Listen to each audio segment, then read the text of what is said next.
Hi, my name is Virginia Bacon. I'd like to give a presentation on the signs and symptoms of suicide. Awareness might prevent a tragedy. I don't know about you, but I've personally known people who have attempted and people who have committed suicide. If you don't know anyone personally, I'm sure you've heard it in the news. I have a poster here of 16-year-old Tim Molino who committed suicide because he was being persecuted for being gay. Marilyn Monroe committed suicide at the age of 36. Kurt Cobain from the group Nirvana committed suicide at 27. And recently, Robin Williams, at the age of 63, committed suicide. I will preview and talk about 3 areas that might help you to foresee suicidal thinking.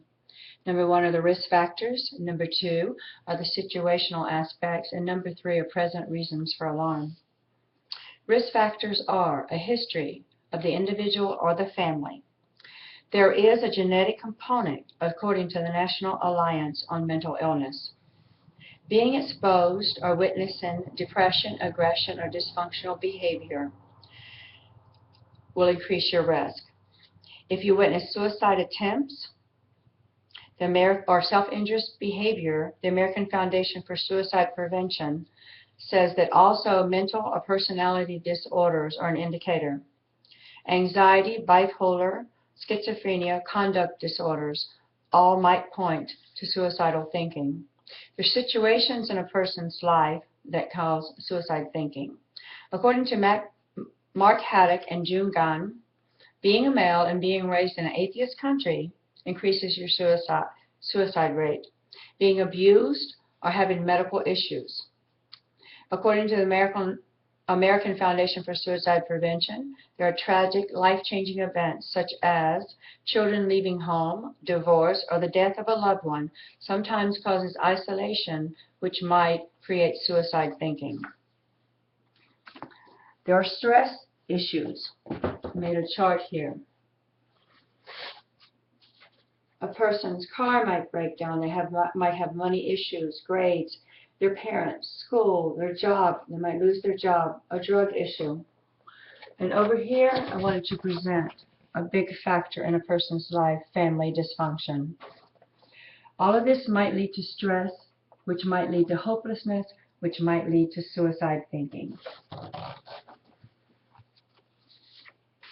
Present reasons for alarm are drastic changes that might be obvious.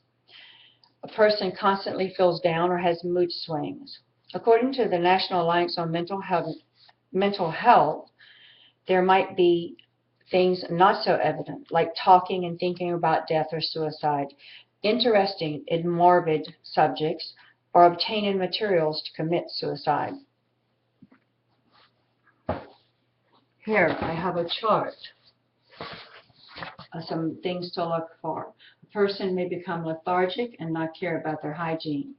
They may be extremely sad. They may be in a lot of pain. They might become angry. All of this might lead to suicidal attempts or thinking. Again, there's 3 areas: risk factors, situational aspects, and present reasons for alarm. According to Haddock and Gunn, suicide accounts for nearly 1 million deaths in the world, and in the U.S., twice as many people die from suicide as they do by homicide.